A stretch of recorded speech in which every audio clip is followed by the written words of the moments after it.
Hi everyone, welcome to FM 105.9 Canada Living. I'm one of your regular hosts. My name is Dr. Anna Victoria Wong, the Executive Director of Community Family Services Ontario. We have today our special guest, Mayor Frank Scarpitti from Markham, and our usual hosts, Alec and Ben. 大家好，我哋係 FM 105.9文化新生活之家國生活，我係你星期三晚慣常嘅主持人，嘉禾嘅總幹事黃曉瑩博士。我哋今日咧，除咗有非常之特別嘅嘉賓，就係萬錦市嘅薛家平市長之外咧，仲有我哋慣常嘅主持人 Alex 蕭公子啦，同埋阿 Ben 啦梁萬邦嘅。Hi, Mr. Mayor. Thanks so much for your time to join us. Ni hao, le homa, and if I could just take a second as well to say Kong Hei Fai Choi, Xin Yi Kwai Lo, Happy New Year. Happy New Year of the Ox, and I think all of you know that the Ox represents strength and perseverance, and goodness knows we need a lot of that these days, so very appropriate that it is the year of the Ox. And before we get into some of the issues, I just want to say thank you so much to the Chinese community for the incredible way that they have come together over the last year to support our community. And that's been done by donating PPE, by preparing meals for healthcare workers, by supporting those less vulnerable, more vulnerable in our community. It's been very, very heartwarming to see how you've come together to support each other and look out for each other. And, it really is wonderful to have been able to witness all of that in some very challenging times. But I thank each and every one of you and all the organizations that have worked so hard to support our community. And great to be with the three of you, Alec, Ben, and Anna, and to be part of the Canada Living show tonight. Yeah, thank you for coming. Thank you for coming, Mayor. Yeah, I think, well, thanks for recognizing that the Chinese community has sort of stepped up during the pandemic, right? With volunteer services, looking out for each other, being good neighbors, doing their part with the healthcare and personal hygiene. That's a sample of being, a good role model, a leading sample, right? But on the other hand, the good news coming at your way, right? So we would like to congratulate you, the city of Markham, for being named one of Forbes' best employer in Canada. Do you have something to say about that? Yeah, well, obviously, thank you. And thank you for that recognition. There are two recent announcements that we're very proud of, I think, that validate the work that we do. I think sometimes the public views with a little bit of suspicion every time a political person makes a claim. And it's just wonderful to see the validation come through to be number 18 on the top 100 employers in all of Canada. First of all, just being in the top 20 for me is significant. But we had the highest ranking of any municipality in Canada. And again, very, very proud of that. And I say that's a tribute to council. But I also want to say it's a real tribute to Andy Taylor, our Chief Administrative Officer, our senior management team, all of the directors. To be able to achieve this, it really takes the whole organization to work at a culture where we make sure, first and foremost, that our employees are safe, that they're supported, and particularly during these challenging times, and that they have the tools to be able to serve the community and the public. And then the other one that I just want to quickly mention as well, the city of Markham was given another high grade again this year on our budget and the transparency of our budget and the ability to understand where the dollars are going. And we got an A. And a great grade for the city of Markham. And again, one of the top municipalities in all of Canada. That's right across Canada. And there's very few names at the top of that list. And I'm just proud that the city of Markham is there. Again, a testament to our council and to our senior staff and everyone that works so hard. I think at the end of the day, we do have, by the way, discussions, and I'll say sometimes strong debates about what the priorities should be in Markham and where the money should be spent. But I think what's critically important is that first and foremost, we get value for the taxes. And secondly, that the public understands And that's really why we get this grade, is because the public can find out that information and see where the money is being spent. And I know that the C.D. Howe Institute has said, even financial experts sometimes when they go in and look at municipal budgets by some organizations, they're baffled. They don't understand where the money's going and any kind of strategy. And I'm glad to say that we're in good shape when it comes to those issues in the city of Markham. So thank you, because it validates by a third party, credible third party, the work that we're doing in the city of Markham. Yes, a there's good much. employer, a good employer attract good employees. That's definitely, City of Markham attract a lot of talented and diversified human resources into this region. I think lately we are really growing our manpower. So manpower is very critical to the economy. And I can represent Richmond Hill Markham One Science Business Association, and we also try to really pleased to have a mayor like you to guide and lead the business. And Markham, right now, everybody understands there's a pandemic. The three-level governments try their best to try to prepare for the recovery of the economy. My question for the city of Markham will be in three areas. Number one, is Markham ready for the economy to be recovered from pandemic? Number one. Number two is the green economy. Seems like that we are really going to our new era of the green economy. Is the Markham ready for green economy, especially those made in Ontario green economy? Basically, Markham, we have General Motors, we have Ford. They both try to have some degree of their electric car to be developed or have some kind of build up in Markham. Is Markham have sufficient land or facilities to facilitate this kind of economy made in Ontario, Markham, the green economy? Number three is right now U.S. has a new government administration. They may have different point of view towards the trading with us, Canada, Ontario, and Markham is one of the very diversified, growing technology-based economy. We have certain goods and services are available to export. What do you think? What can we help Ontario to export made in Canada goods to the US?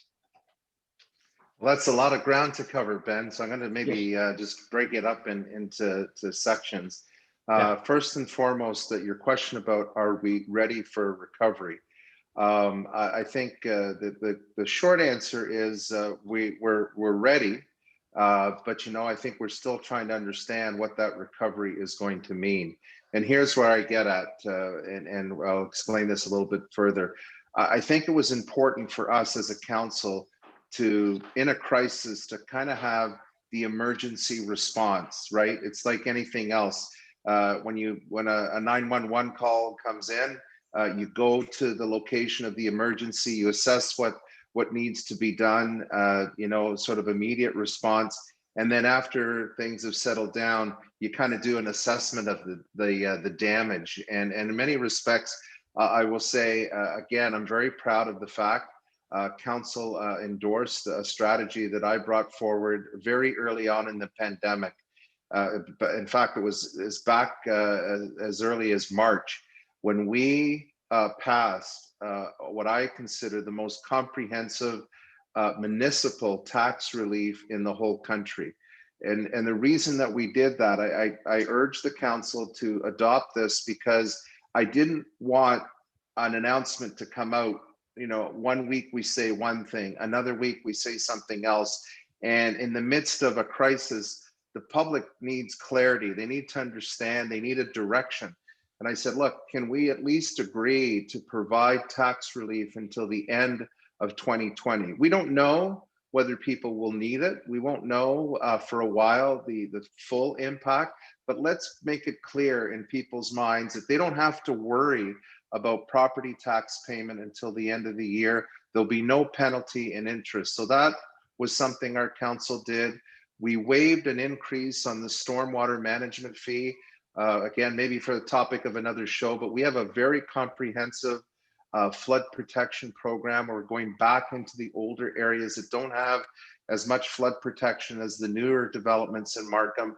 We're fixing that, and this year we eliminated that fee. Now for residents, it was about $50 or so, but for businesses, it's for residents it's a flat rate. For businesses, it's actually based on the value of your property, your building and your property. So it meant substantial dollars for the business community. We also eliminated the increase for the water rate. There was a scheduled water rate increase that was supposed to happen in April. We eliminated that, and that was also supported by York Regional Council, because water rate is a combination of the region and the city of Markham. So we did all of those things very early on, and I think it gave very clear direction that they didn't have to worry about that. And also we advocated to the provincial government to give some relief on the payment of education taxes as well, which we did get for a part of last year as well. So that's the first thing. And then we also worked in the coming weeks to do a number of things that would help businesses. We were the first municipality in all of Canada to jump on the Shop Here program. And this, when the federal and provincial government funded this program to take it nationally, we were the first municipality to sign up. And this allows local businesses who've been used to, small businesses, who've been used to doing business within their home or in their retail or wherever they do business, to take it outside the walls of their business and get an online presence. And so you have, the big companies like Shopify and Google. There's quite a list. I won't go through them all. But what was great was they provided advice and services to companies that wanted to sign up. It was free of charge to the businesses.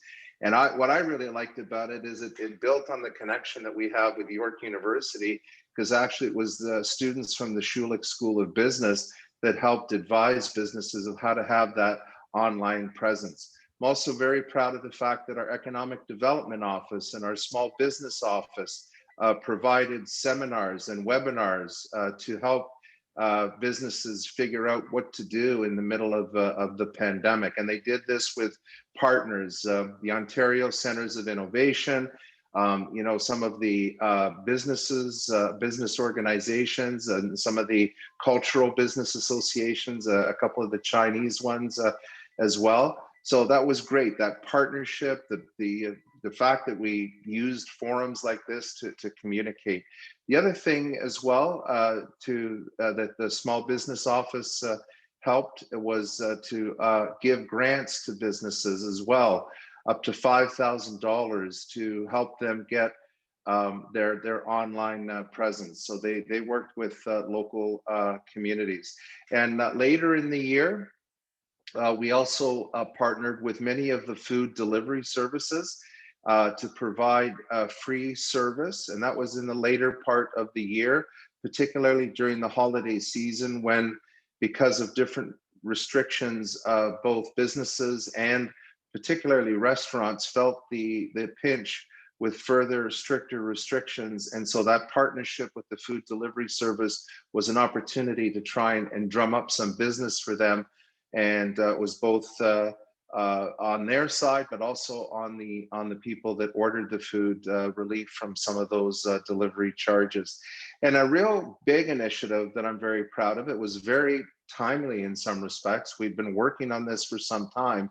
We developed a tourism board, and this is called Destination Markham.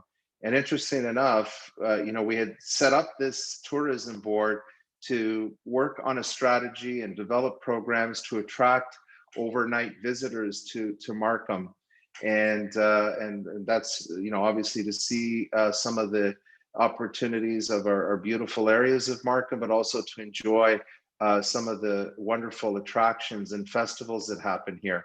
Well, it just so happens that as we were getting into the pandemic, we had finalized all of that work, got them set up, and we gave him the first assignment, and that was to help promote businesses during the pandemic.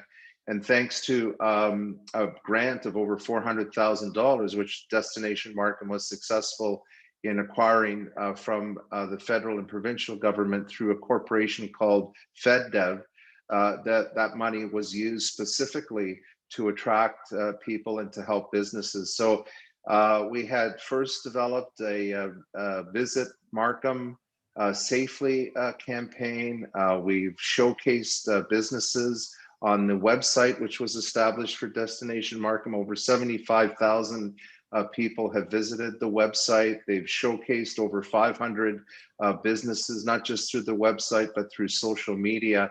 And they even hired, when we were sort of opening up the economy, they even hired some local ambassadors to go out in specific areas of Markham, again, stressing that we're open for business, but we want to do it safely. So all of those things combine to sort of help in the what I'll call the emergency phase.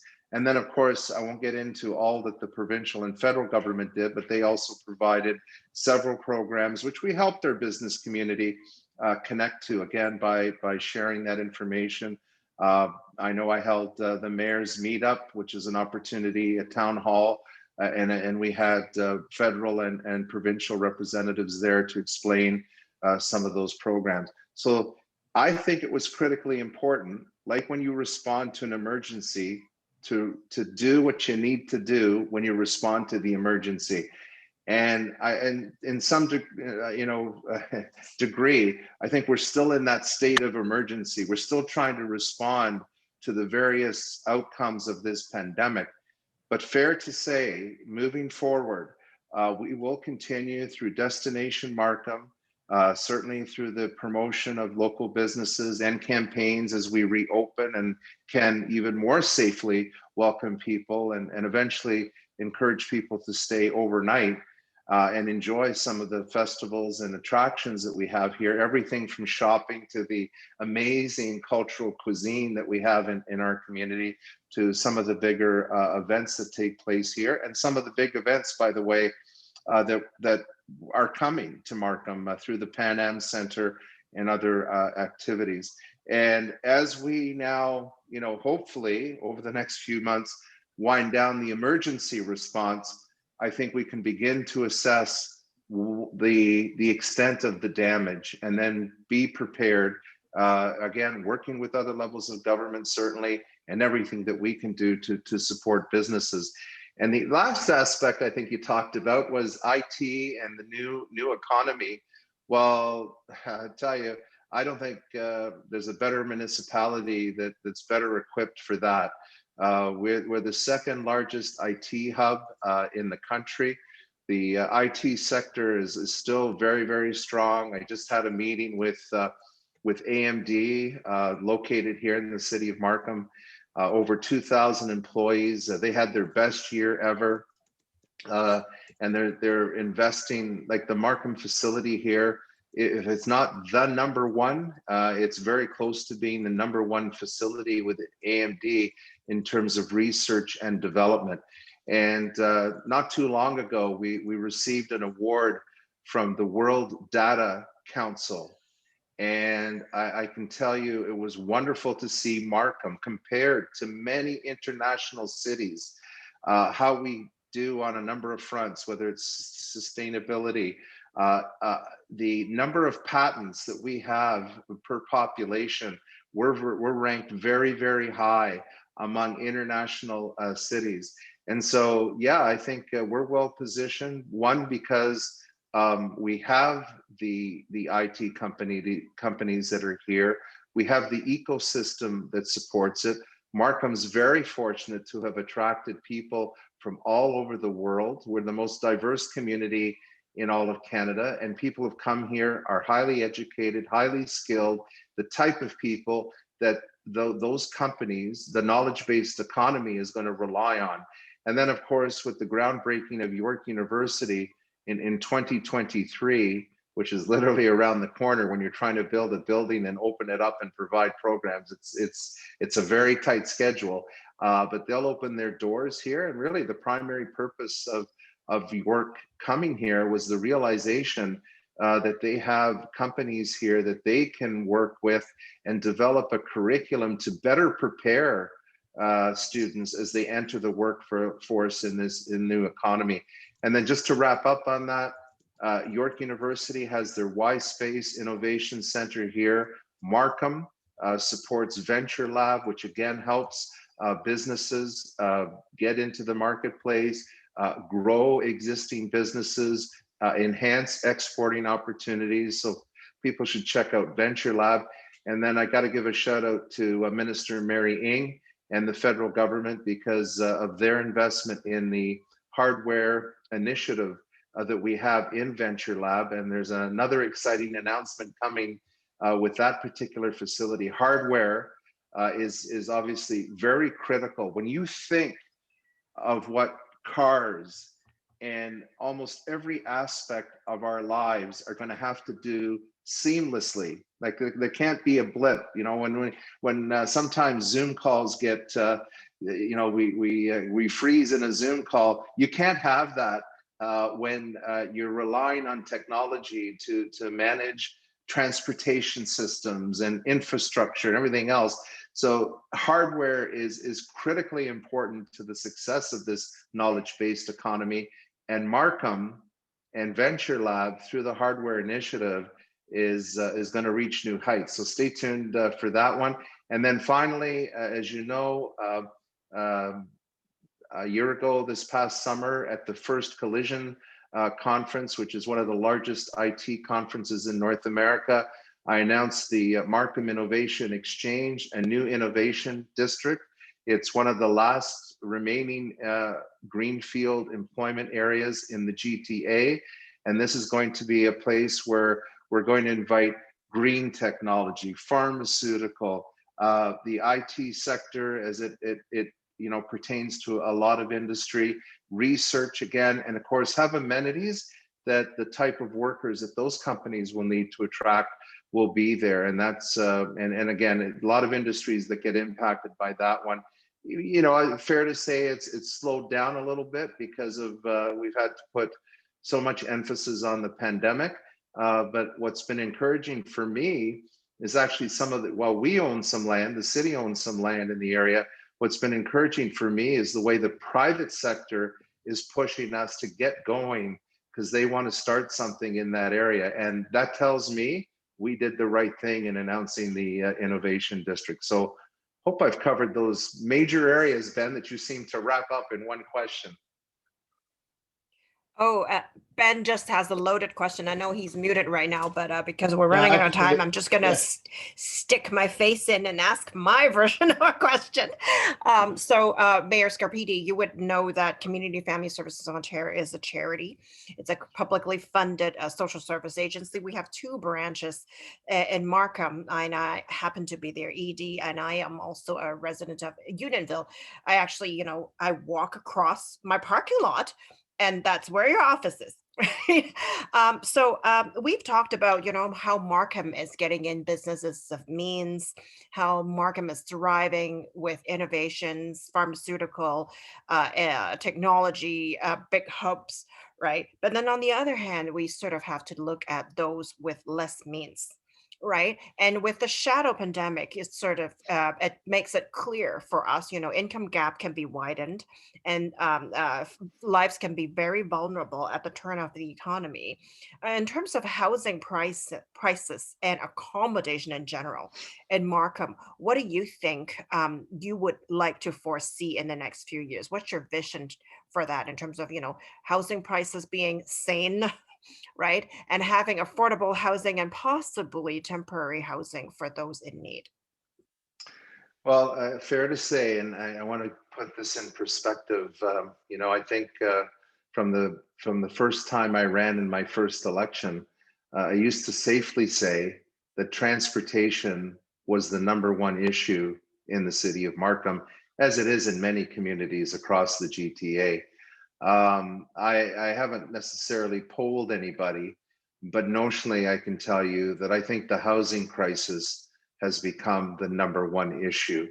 And perhaps to your point, you know, it's perhaps something that we know this there, and I guess when you're stuck in traffic, you appreciate the daily frustration of the way transportation has not moved forward in the way it should have over the past number of decades because of the lack of investment from senior levels of government, which thank goodness is changing.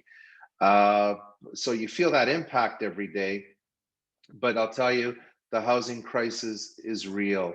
It's quite so. You have people who obviously are more vulnerable because of household income and because of the circumstances that they face, their inability to find subsidized housing because there isn't enough space. We have an incredible waiting list in York Region, one of the highest, if not the highest, in the province of Ontario when it comes to the need for subsidized housing. But now because well, for example, in Markham, the price of a home has more than doubled in the last 10 years. And there, you can see that real estate values and the cost of housing, it has far outpaced incomes. And this is true for professional people. So, when you graduate, you get your first job, you'd save some money, and literally within a few years, you'd probably try to buy your first house and begin, that journey of home ownership.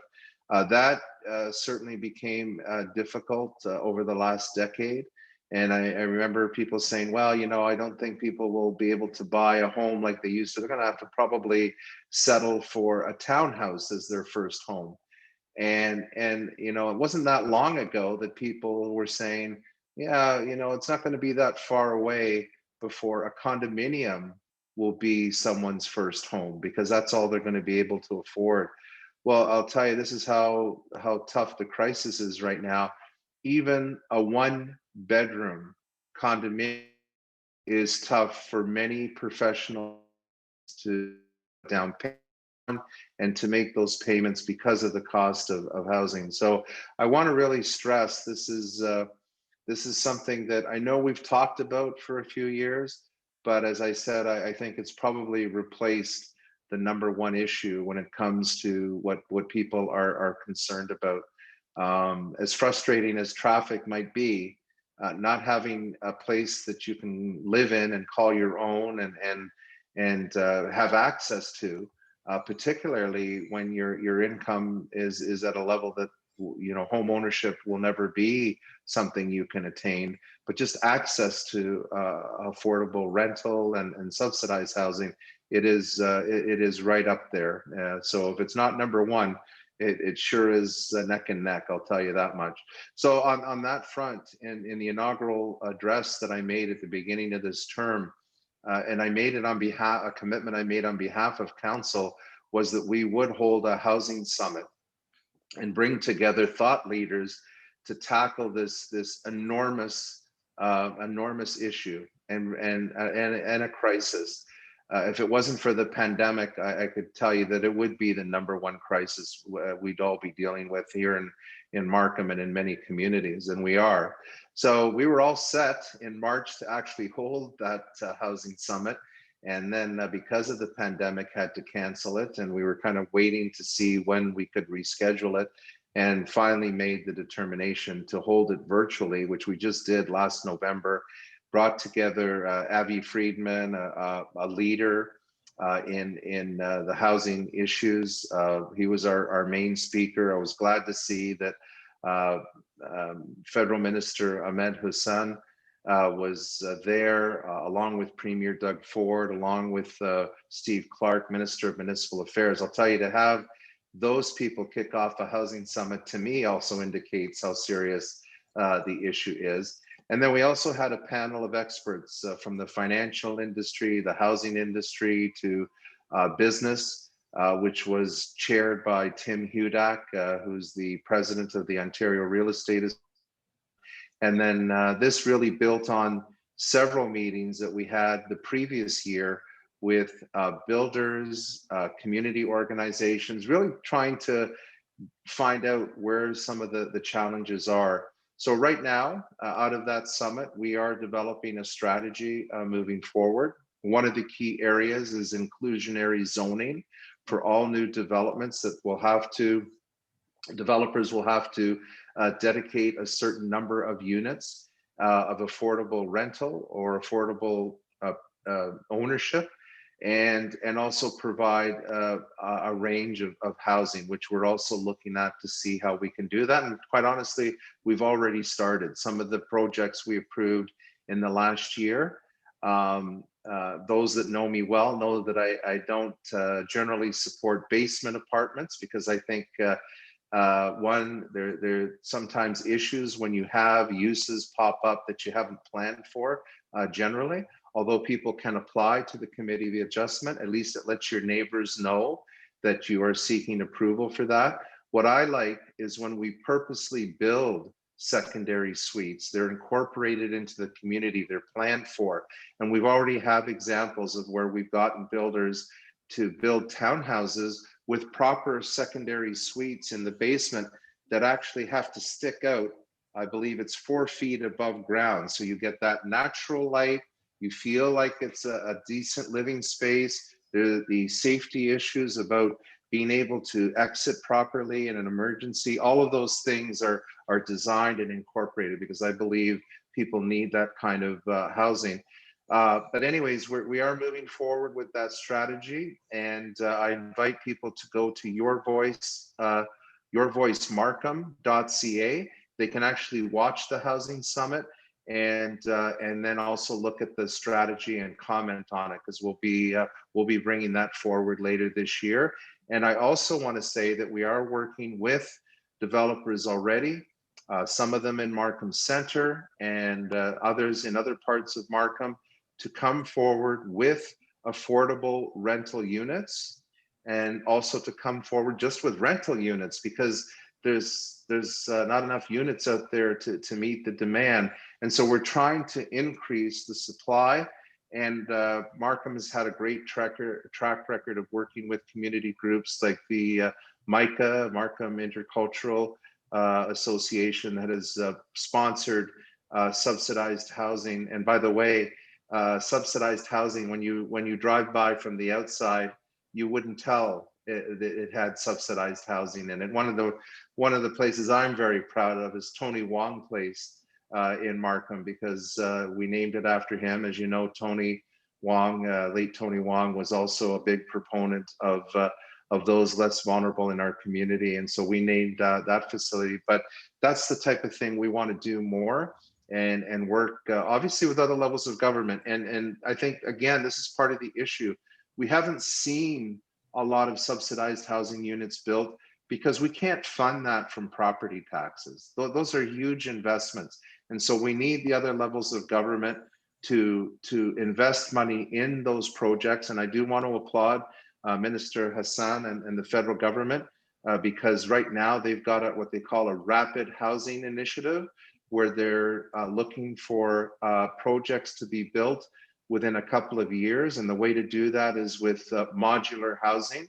And the region has identified 2 sites in Markham, which we supported, and that's been part of the application. So we're going to hold our fingers. That'll be, it's not a large number of units, but it's a start, and we need to do more of that. And that is, one, to make sure that those vulnerable in our community have that opportunity. And 2, the reason we want to get more affordable housing is because employers rely on these employees. They need to live in our community, and they need to have access to housing. So again, yourvoicemarkham.ca, have a look at the summit, have a look at the strategy, and please get involved, because this is an enormous task. I thought that, I'm going to have some follow-up question with you, but actually, Mayor Frank, you really do a good job trying to cover everything, including the townhouse with the secondary suite on the ground floor, which was quite new. I just heard about it yesterday. So, and I'm also very glad that you have took this problem in the provincial level, so make it like, not just a Markham issue. Thank you for that. So in that case, I'm going to move on to the transportation question, which, as you know, majority of the folks, like from Markham, a lot of them go downtown to work. I can tell you every day, at least more than 10,000 people, going downtown for the GO train, and not to mention those drive by the car. With the now being, work from home, 70% of the corporate in particular, downtown Markham has a lot of financial, center, most of the people can work, like back at home, 70%. So with that paradigm change, does that change the Markham or even York Region's transit strategy, as well as the ongoing with the mobility hub with the Union Rail that's being worked on as part of the main piece with the Markham Center? At the same time, you're also planning for the Markham Center secondary plan with all this, density put into the mobility hub with the 10 FSI, 40 story height, trying to spread out the density, move toward this primary, what you call the primary location. So, and the 407 all of a sudden, 407 transitway all of a sudden come out with the Markham secondary plan, which the RAM will go directly from Markham Center to the 407. All these different pieces with this work from home, the traffic loading or the peak hour loading is sort of reduced. Does that hamper the way that how you plan for the transit and the road expansion, particularly the 16 Road Avenue, 16 Road, 16th Avenue expansion, less traffic? So we do the expansion? Those type of questions, can you sort of address it macroly and in a detailed way? Yeah, as well. Sure. Well, let's just deal with the work at home aspect of it, and the suggestion that somehow we won't need as much transportation in the future as we thought we might. First thing, I think the jury is still out on to what extent post-pandemic people will be working from home. I personally believe, yes, there will be some changes. I'm no futurist, but I think that there'll probably be a hybrid system. And I hope that that actually does relieve some of the pressure that we do face during the peak hours. But the reality of when we get back to normal life is that, there'll be a big percentage of the people that will still go to their place of work. People will either through school buses, public transit, or unfortunately in some cases, where people drive their kids to school. So that adds to the peak demand, particularly in the morning peak. But so I think the jury is still out to what extent there will be the work from home. I've heard people at one end of the spectrum saying, okay, enough of this. I got to get back to my office. I can't do this anymore. To people who say, hey, I could do this a little bit more than I realized I could. And others who also recognize that they're probably somewhere in between. I don't think we've polled our employees recently, but I know some halfway through last year, it wasn't a big majority, but actually a majority of the employees said they do want to return back to work. So I found it kind of interesting. And I'd say that maybe that number may go up slightly after a few more months of having to experience what we just experienced. So I don't think the jury is out. It's hard to really assess, and that's going to be globally. What I like about the fact is that our way of thinking has changed, and the realization that we can use technology to a much greater degree. So will we still need places of work? I think we do. IBM, I can just tell you notionally, many years ago, they actually encouraged their employees to work outside the office, and I don't know if they had specific targets, but they wanted them outside the office. And then just a few years ago, I remember, and I go to the IBM headquarters, sort of on a regular basis because Venture Lab is there, but also because of activities IBM is holding. A few years ago, they commented, a number of people saying, the old IBM is back. And I said, what do you mean?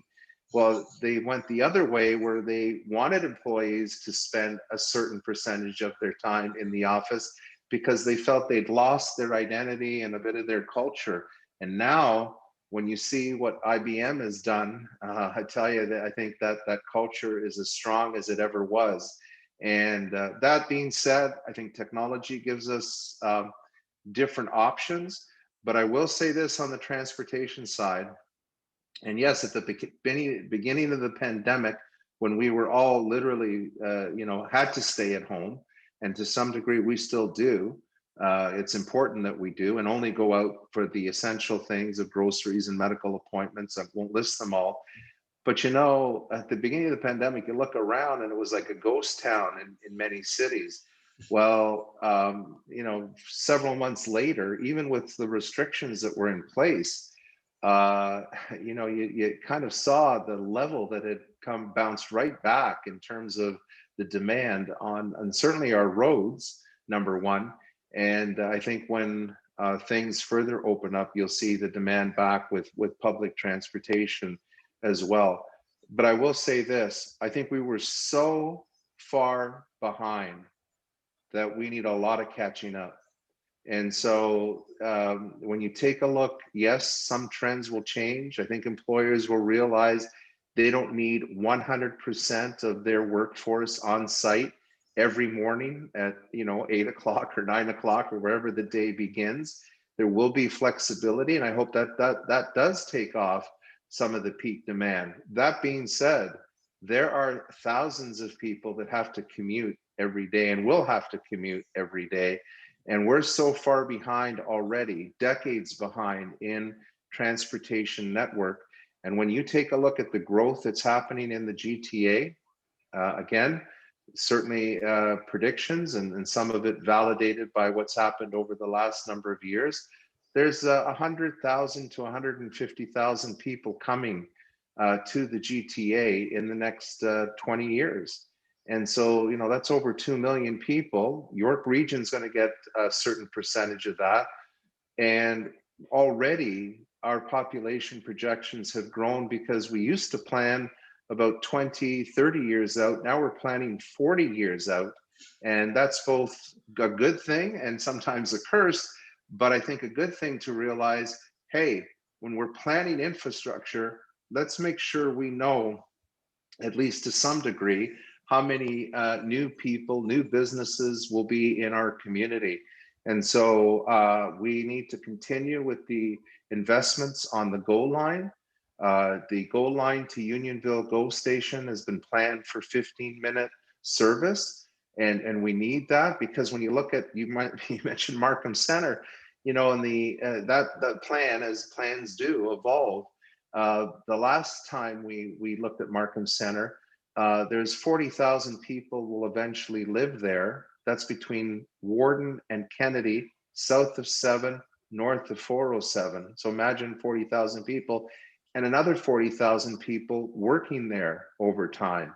So when you have that kind of density, you need rapid transit. We're trying to curb urban sprawl, and urban sprawl has its issues. But when you have density and it's not supported by rapid transit, those problems, multiply them by 1,000 times, because then you've got a real problem if you don't have that transportation network. So absolutely, the investments being made on the GO lines has to continue.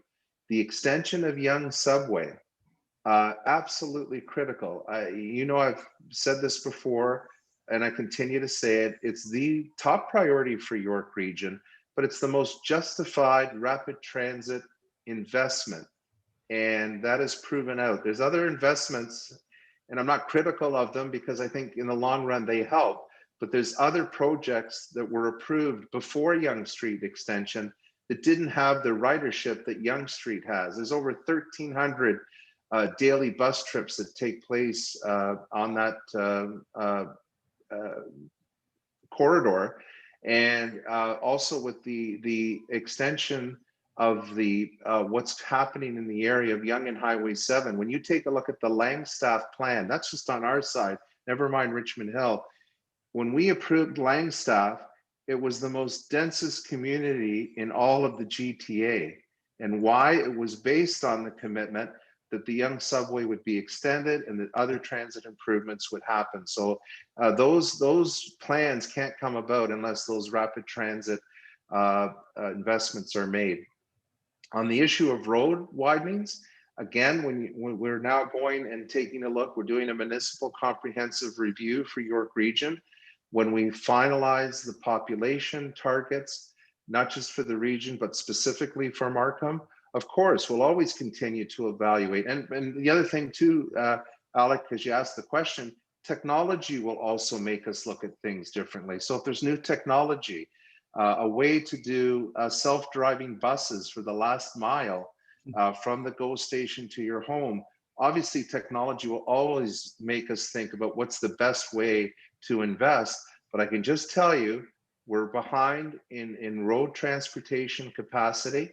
And when I see what's out there today in the midst of a pandemic, and there's some afternoons where I've had to go out and I realize, well, this is in the pandemic and look how busy it is. So when we get back to normal, we're going to be, you know, we forget, but we're going to be reminded pretty damn quickly how far behind we are. So yes, we'll continue to evaluate the road widenings.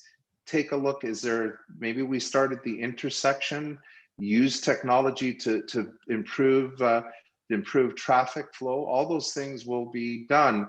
But you know, at the end of the day, we have to make sure that we're building capacity, because right now we don't have enough capacity, and we know that we're going to continue to grow into the future. And then one last thing, because you mentioned the 407 transit way. This is a transit way where the environmental assessment's been completed. It runs pretty well, almost not after they added the new one extension to the east, but the 407 prior to the extension, it almost runs the whole length of the previous 407. That's all been done, and we've made the point with previous government, and we'll continue to make it with this government. You know, that 407 transit way bobs and weaves back and forth and crosses 407. Every time it crosses the 407, you got to build infrastructure either over or under, and that's expensive. And so we're saying maybe in some areas you should relook at this and just keep it on one side of the 407. And then when you absolutely have to, because there's no other choice, yes, maybe you have to cross over. But every time you cross over, that costs you money. And every time you cross back, that costs you money. And that's one of the things that we're trying to avoid in Markham Center. And I can tell you, this is one that I've paid attention to. This goes back a while when the EA was being finalized. Then Minister of Municipal Affairs, Kathleen Wynne, I remember having a conference call with her saying, look, we understand you've got to finalize your EA, but please put in some words that allow us that when further planning is done, further evaluation is done, if the better option is something else, that the EA won't stand in the way of us doing that. And so I can just tell you, we've studied it a little bit, but we continue to study it in the context now. As you know, we're redoing the secondary plan for Markham Center. It got expanded, but I think the other day I asked, because you know, you look at a map and you say, wait a minute, I've never asked this question. How much should we expand the boundaries of Markham Center by? 30%. Yeah. So we added 30% more area where more intensification can happen. And we want to make sure that the infrastructure is efficient and provides the best rate of return, because we're going to need it when you put that kind of density in one place. Again, very comprehensive, answer to all the questions that I addressed. We thank you so much. And Anna, do we have any last things of the duty? Like, you have anything? Ben is trying to speak. Ben, you need to unmute yourself. You are in the mute. You're talking in mute. Ben, you've got to have your microphone on. So yeah, I'm saying that the very comprehensive Mayor give us a full picture what's going on, at least for the next few months, even years. So when something new comes up, we definitely would like to invite Mayor Frank Scarpitti to come to our show again and share what's the insight. Basically, Markham's in the leading position of the not only York region in GTA area. That the insight we share today, we definitely can share with our audience in New Year Day. And I think it's one of the good gifts for the audience. New Year Day, they know if they live in Markham region, they know what's going on. Thank you so much, Mayor. Thank you so much. Thank you, and Happy New Year again. Again, Kong yeah, Hei Pai Happy New Year, Choi, Kong Hei Pai Xin Choi, Yi yeah. Kuai Lo, Yeah, and something quite all the you. best. Thank you All the very best. much. All Thank right. you. Are you you. sure you're not gonna sing? That's another show. That's another Yeah. show. Okay, sure. Thank you so much. Take care. Thank you. Thank Thanks for you. your Thank you. time. Bye-bye. Bye. And happy Bye. Chinese Thank New you Year, very much. everyone. Yeah. Bye-bye. Thank you. Thank you. We'll see you, I'm sure, at different things. So take Yeah. care, though. Bye-bye.